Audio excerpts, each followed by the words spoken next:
Phước Trinh xin kính chào quý vị và chào mừng quý vị đang quay trở lại với chương trình Câu Chuyện Kinh Doanh kỳ này.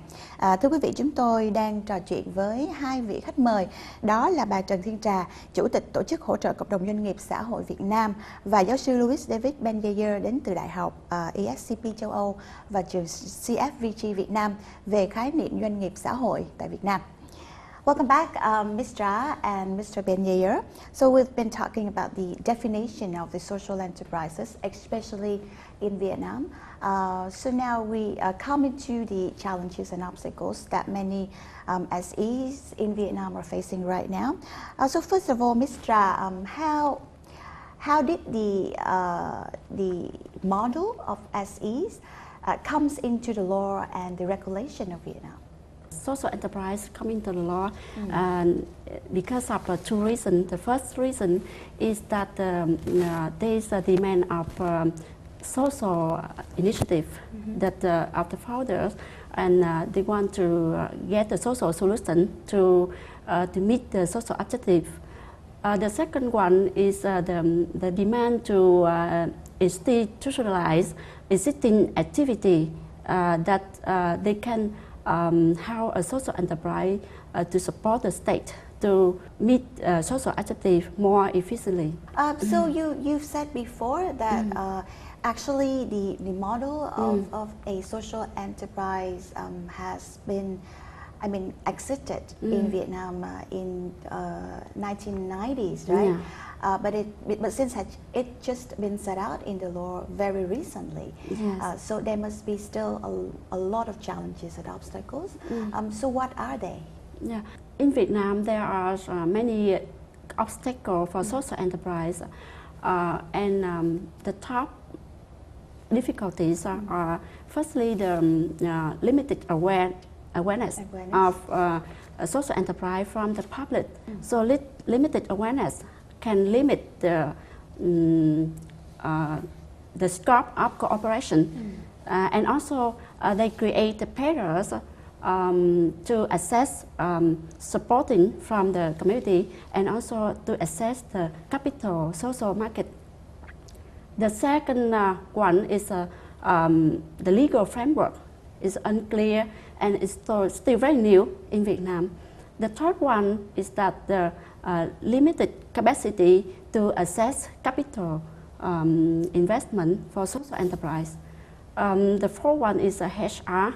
So many social enterprise they get difficulties in the training costs and opportunity costs for like people with disability, and their HR is not stable.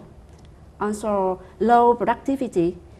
And the most important problem is that the management capability of the founder of the social enterprise. Many social enterprise, the founder is from the community, so they have a good way for the business operation, but they are difficult to interact with the beneficiary. They have a limited living skill, also educational background. Some people they are originated from the social organization. They can interact with the community very easily, but they are lack of experience and management skill. Another young and startup entrepreneur, they lack of experience, business experience. I think it's better that we have the law on social enterprise since 2014.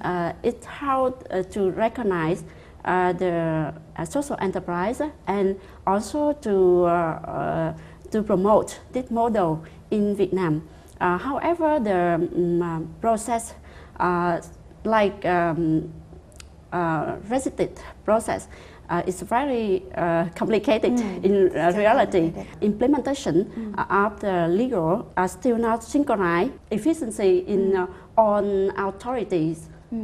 Okay, so I think that we need to operate for some time, and then we can, recommend some changes or some alterations for the law.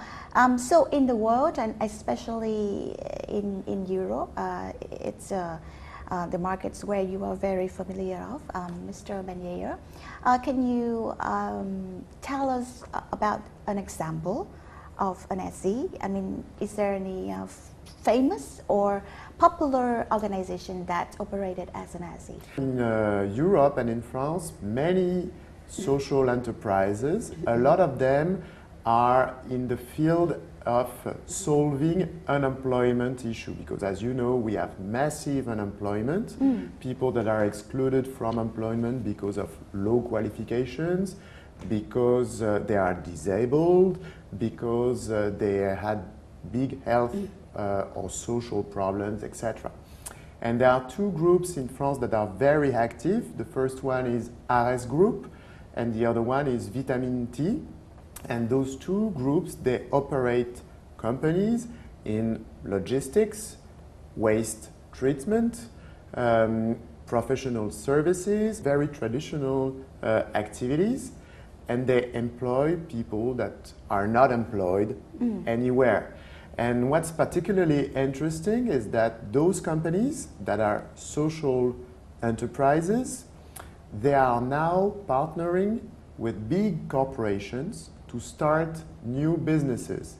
And that is an initiative in France that is called Social Cobis, which is entitled to favor joint ventures between social enterprises and big corporations. We know how hard it is already to be a good professional in one industry.